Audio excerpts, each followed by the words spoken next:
Good morning students. आप सभी लोगों का अभिषेक सक्सेना मैथमेटिक्स क्लासेस में स्वागत है। आज मैं क्लास 11th का एक बहुत मोस्ट टॉपिक फैक्टोरियल स्टार्ट करने जा रहा हूं। फैक्टोरियल का यूज आपके मैथमेटिक्स के कई टॉपिक्स में होगा। जैसे मैं आपको बता दूं, क्रमचय संचय परम्यूटेशन कॉम्बिनेशन में फैक्टोरियल का यूज होता है। प्लस आपका बाइनोमियल थ्योरम द्विपद प्रमेय में भी फैक्टोरियल का यूज होगा और प्रोबेबिलिटी प्रायिकता में भी फैक्टोरियल का यूज होता है। तो सभी स्टूडेंट्स को ध्यान से देखना है कि फैक्टोरियल होता क्या है। तो सबसे पहले हम स्टार्ट करते हैं फैक्टोरियल की डेफिनेशन से। सो फैक्टोरियल की डेफिनेशन क्या होती है कि प्रथम n प्राकृत संख्याओं के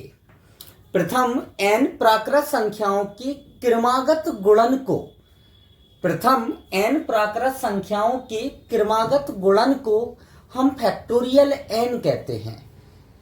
क्या बोला मैंने कि प्रथम n प्राकृत संख्याएं आपकी कौन सी होती हैं? 1 2 3 4 5 6 dot dot dot dot dot कहां तक? n तक।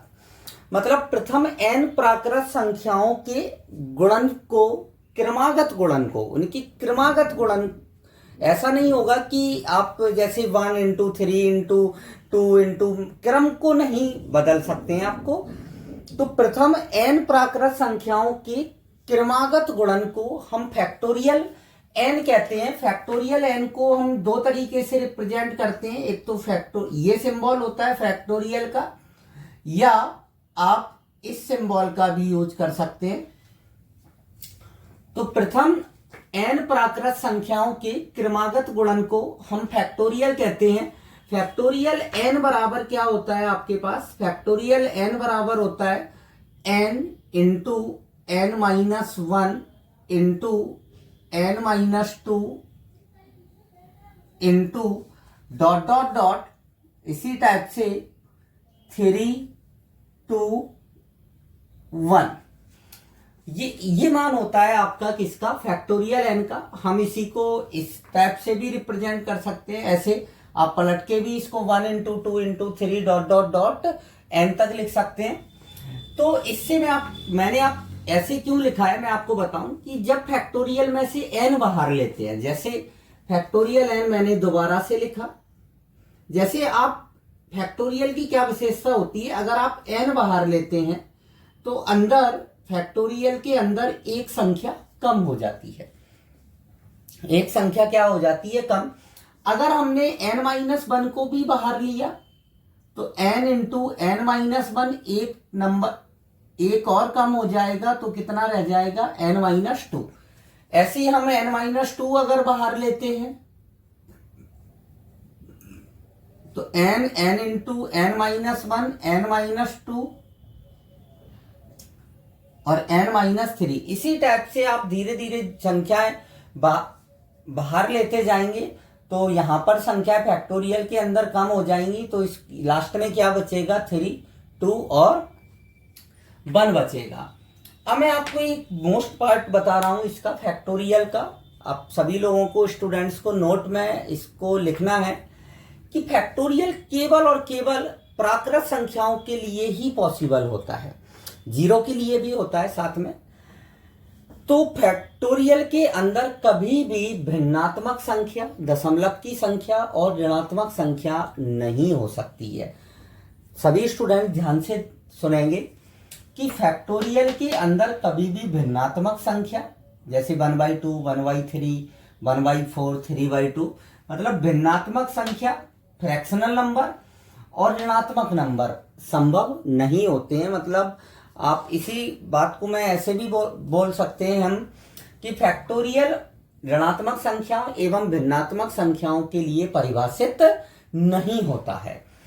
तो अब अभी आपने क्या देखा कि फैक्टोरियल n क्या होता है? n into n-1 n-2 dot dot dot 3 2 और 1। प्रथम n प्राकृत संख्याओं के क्रमागत गुणन को हम क्या कहते हैं? फैक्टोरियल कहते हैं। अब ऐसे ही मैं और नंबर्स लूं, जैसे ध्यान से देखेंगे सभी स्टूडेंट। जैसे फैक्टोरियल 5 लिया, फैक्टोरियल 5 की वैल्यू क्या होगी? हम फैक्टोरियल 5 को लिखना चाहें तो कैसे लिखेंगे? जैसे मैंने इसमें से 5 बाहर लिया तो अंदर क्या बचेगा आपके पास, 4 बचेगा। कितना बचेगा, 4। अगर आप 4 भी बाहर लेते हैं तो अंदर क्या बचेगा, 3 बचेगा। 3 बाहर लिया तो अंदर 2 बचेगा। ऐसे ही मैंने 2 भी बाहर ले लिया तो 5 4 3 2 और ये फिर क्या आ जाएगा, 1। मतलब फैक्टोरियल 5 की वैल्यू क्या होती है आपकी, 122 होती है। अब जैसे कई स्टूडेंट्स के मन में ये भी क्वेश्चन पुटअप हो रहा होगा कि भाई हमने 2 बाहर ले लिया, 1 बचा, 1 बाहर ले लिया तो 0 बचेगा। और फैक्टोरियल 0 की वैल्यू, फैक्टोरियल 0 अगर 0 है तो इस वैल्यू, ये वैल्यू क्या हो जाएगी, 0 हो जाएगी। बट फैक्टोरियल 0 की वैल्यू आपकी 1 होती है। फैक्टोरियल 0 की वैल्यू क्या होती है, 1 होती है। मैं अभी आपको बताऊंगा कि फैक्टोरियल 0 1 क्यों होता है। तो कुछ फैक्टोरियल्स के मान मैं लिख रहा हूं, ये सभी स्टूडेंट्स ध्यान रखेंगे और इनको लर्न रखना है हमेशा, क्योंकि कॉम्पिटिटिव एग्जाम्स में इतना टाइम नहीं होता है कि हम इनका मल्टीप्लाई करके इनकी वैल्यूज निकालें। तो अभी आप इसको नोट करें, देन हम आगे बढ़ते हैं।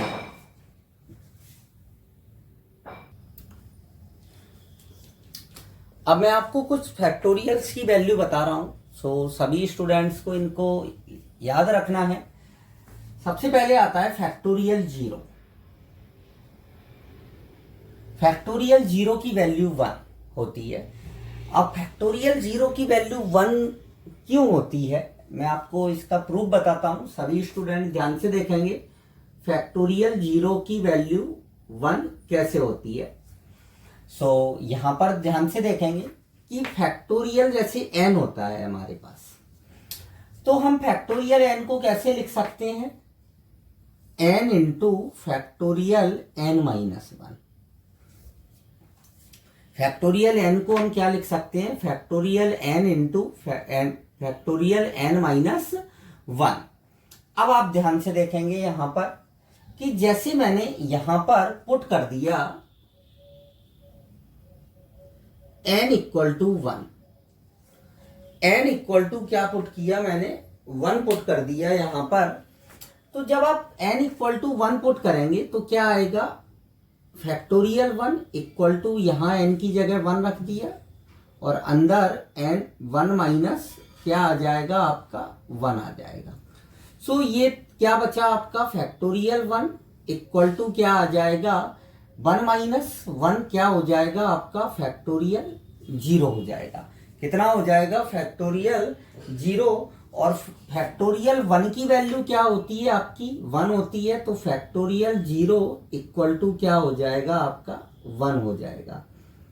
ये होता है फैक्टोरियल 0 की वैल्यू 1 क्यों लेते हैं हम।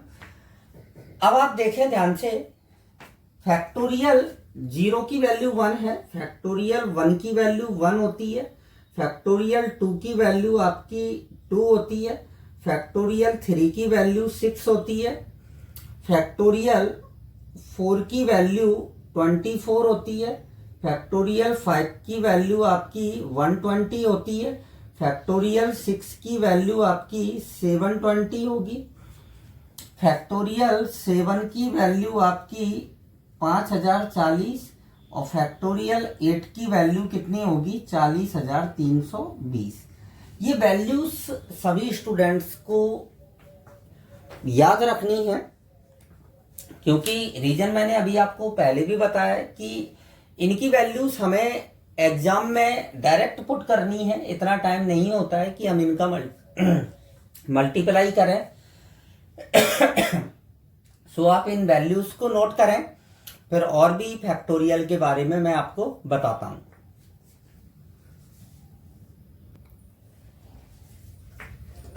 अब आता है कि 2 फैक्टोरियल नंबरों को हम कैसे जोड़ेंगे या कैसे घटाएंगे। 2 फैक्टोरियल नंबर्स को हम कैसे जोड़ेंगे और कैसे घटाएंगे, या हम उन दोनों का एलसीएम किस टाइप से लेंगे। तो सभी स्टूडेंट्स को याद रखना है, 2 फैक्टोरियल्स को तभी हम ऐड कर सकते हैं जब वो समान फैक्टोरियल हों। दोनों ही संख्याओं में फैक्टोरियल की जो वैल्यू हो वो सेम हो, तभी उनको हम घटा सकते हैं, तभी हम उनका एलसीएम ले सकते हैं। ये याद रखना है, कभी भी आपको दो या दो से अधिक फैक्टोरियल्स को जोड़ना हो तो सबसे पहले हम उनको, उन नंबर्स को समान फैक्टोरियल में चेंज करते हैं और देन हम उनका एडिशन भी कर सकते हैं, सब्ट्रैक्शन घटा भी सकते हैं और उनका एलसीएम भी ले सकते हैं। जैसे एक एग्जांपल मैं आपके सामने ले रहा हूं, ध्यान से देखेंगे सभी स्टूडेंट। जैसे फैक्टोरियल 7 है, हमें फैक्टोरियल 7 में से हमें फैक्टोरियल 5 को घटाना है, तो हम कैसे घटाएंगे? कई स्टूडेंट्स ऐसे कर देते हैं कि 7 में से 5 गया तो आपके पास फैक्टोरियल 2 बचेगा, ऐसा नहीं है। तो सबसे पहले हम, अब फैक्टोरियल 5 है यहाँ पर फैक्टोरियल 7 है। भाई फैक्टोरियल 5 को तो हम फैक्टोरियल 7 कैसे बना सकते हैं? जब हम इसमें 7 हो और 6 हो तो 7 इंटू 6 मतलब 7 इंटू 6 से हमें मल्टीप्लाई भी करना पड़ेगा और डिवाइड भी करना पड़ेगा। तो इससे अच्छा है कि हम इसमें से 7 पहले बाहर ले लें, तो ये क्या बचेगा? 6 बचेगा और फैक्टोरियल 5। अब आप 6 को भी बाहर ले लें तो 7 इंटू 6 फैक्टोरियल 5 माइनस फैक्टोरियल 5 आ जाएगा। अब आप देखें ये क्या हो गया? 42 फैक्टोरियल 5 हो गया और ये फैक्टोरियल 5 है। तो 42 फैक्टोरियल 5 में से 1 फैक्टोरियल 5 जाएगा तो कितना बचेगा? 41 फैक्टोरियल 5 बचेगा। तो इस टाइप से हम दो फैक्टोरियल्स को ऐड कर सकते हैं। और भी देखते हैं हम क्वेश्चंस, जैसे इन्हीं दोनों का हमें अगर डिवाइड करना हो तो जैसे फैक्टोरियल 7 अपॉन फैक्टोरियल 5 हो, अब हमें इनका डिवाइड करना है तो डिवाइड में भी हमें सेम फैक्टोरियल में ही इनको चेंज करना होगा। तो हम वापस, अभी हमने इस मेथड का यूज किया तो फैक्टोरियल 7 को 42 फैक्टोरियल क्या लिख सकते हैं? 5 और अपॉन में फैक्टोरियल 5, इससे ये कैंसिल आउट हो जाएगा। तो आंसर कितना आ जाएगा आपके पास? 42 आ जाएगा। कितना आ जाएगा? 42। और भी क्वेश्चंस हम सॉल्व करते हैं फैक्टोरियल पर। जैसे एग्जांपल नंबर 3, जैसे फैक्टोरियल 12 है और अपॉन में फैक्टोरियल 10 इंटू फैक्टोरियल 2 है, जैसे ये है। अब देखें इसको कैसे सॉल्व करेंगे। तो सबसे पहले हम फैक्टोरियल 12 को फैक्टोरियल 10 के टर्म्स में चेंज करेंगे। तो सभी स्टूडेंट ध्यान से देखेंगे। सबसे पहले आपने 12 बाहर निकाला तो 11 बचा, 11 बाहर निकाला तो फैक्टोरियल 10 बचेगा, अपॉन में फैक्टोरियल 10 इंटू फैक्टोरियल 2 की वैल्यू कितनी होती है? 2। तो फैक्टोरियल 10 से फैक्टोरियल 10 कैंसिल आउट, 2 से ये 12 कैंसिल आउट, 6। तो आंसर कितना आ जाएगा आपके पास? 66। कई स्टूडेंट्स ऐसे भी सोचते हैं कि फैक्टोरियल 12 की वैल्यू निकाल लें फिर फैक्टोरियल 10 की वैल्यू, वो लेंदी प्रोसेस होगा। आपको इस टाइप से ही क्वेश्चंस को करना है। सो आप इनको पहले नोट करें, देन हम और क्वेश्चन डिस्कस करते हैं। नेक्स्ट एग्जाम्पल आता है कि एक नंबर मैंने आपके सामने लिख रखा है 6 इंटू 7 इंटू 8 इंटू 9 इंटू 10 को फैक्टोरियल के रूप में चेंज कीजिए। को किसके रूप में चेंज करना है? हमें फैक्टोरियल के रूप में चेंज करना है। तो इसको आप फैक्टोरियल के रूप में कैसे चेंज करेंगे? क्योंकि 10 नंबर्स हैं लेकिन 6 से स्टार्ट हो रहे हैं। अगर ये फर्स्ट से 1 से स्टार्ट होते तो हम इसको डायरेक्ट सीधा फैक्टोरियल 10 लिख देते। तो हम क्या करेंगे इस टाइप के क्वेश्चंस में कि मैंने 1 इंटू 2 इंटू 3 इंटू 4 इंटू 5 से मल्टीप्लाई कर दिया और ये सेम लिख दिया यहाँ पर 6, 7, 8, 9 और इंटू 10। अब मैंने किससे मल्टीप्लाई किया था? 1 इंटू 2 इंटू 3 इंटू 4 इंटू 5 से। तो मैंने नीचे इसको डिवाइड कर दिया इस टाइप से। अब आप देखें कि ऊपर जो अंश में संख्या है वो प्रथम 10 प्राकृत संख्याओं का गुणा है। किसका गुणा है? प्रथम 10 प्राकृत संख्याओं का गुणा है। तो हम इसको क्या लिख सकते हैं? फैक्टोरियल 10। और नीचे वाली जो संख्या है वो प्रथम 5 प्राकृत संख्याओं का गुणा है, तो हम इसको क्या लिख सकते हैं, फैक्टोरियल 5 लिख सकते हैं। तो इस टाइप के क्वेश्चंस को आप इजीली ऐसे कर सकते हैं जब भी कोई नंबर्स दिया हो और आपको फैक्टोरियल में चेंज करना हो। और भी क्वेश्चंस फैक्टोरियल पर आते हैं, जैसे एग्जांपल नंबर 5, जैसे factorial 1 upon factorial 8 plus 1 upon factorial 9 equal to x upon factorial 10। जैसे ये क्वेश्चन है आपका, आपको x की वैल्यू निकालनी है इसमें। अब इसमें हमें एलसीएम लेना है दो फैक्टोरियल्स का एलसीएम लेंगे, या हम इन सभी को सेम फैक्टोरियल के टर्म्स में चेंज करेंगे और देन एलसीएम लेंगे। सो सभी स्टूडेंट यहाँ पर देखेंगे ध्यान से, जैसे ये 1 अपॉन इसको लिख दिया मैंने फैक्टोरियल 8 प्लस 1 अपॉन इसको, इसमें से मैंने 9 बाहर ले लिया factorial 8 equal to x upon इसको लिख दिया 10 इंटू 9 बाहर ले लिया, तो अंदर क्या बचेगा, फैक्टोरियल 8 बचेगा। सो अब आप देखें ध्यान से कि फैक्टोरियल 8 और फैक्टोरियल 8 क्या हो जाएगा, कैंसिल आउट। सो यहाँ पर अब क्या मिलेगा आपको, 1 plus 1 upon 9 equal to x upon 10 into 9 आप एलसीएम ले लें तो ये हो जाएगा 10 upon 9 equal to x upon 10 into 9 से ये 9 कैंसिल आउट हो जाएगा, 10 का 10 में मल्टीप्लाई होगा तो x इक्वल टू कितना आ जाएगा आपका, 100 आ जाएगा। ये क्वेश्चंस आपके एनसीईआरटी में भी दिए हैं, तो आप इसको नोट करें इन क्वेश्चंस को, देन हम आगे सॉल्व करते हैं।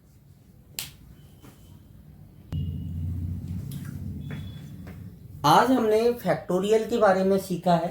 फैक्टोरियल मैं एक बार वापस थोड़ा सा रिवाइज कर रहा हूँ, सभी स्टूडेंट ध्यान से सुन लेंगे। फैक्टोरियल क्या होता है, प्रथम n प्राकृत संख्याओं के क्रमागत गुणन को हम फैक्टोरियल कहते हैं। फैक्टोरियल केवल धनात्मक पूर्णांक के लिए ही संभव होता है, जीरो के लिए भी होता है, ये याद रखना है सभी स्टूडेंट को। फैक्टोरियल जीरो की वैल्यू क्या होती है, 1 होती है, मैंने आपको प्रूव करके भी बताया था। तो सभी स्टूडेंट्स को फैक्टोरियल समझ में आ गया होगा। इस पर हम और भी क्वेश्चंस अपने नेक्स्ट वीडियो में डिस्कस करेंगे। सो आज के लिए इतना ही, थैंक यू।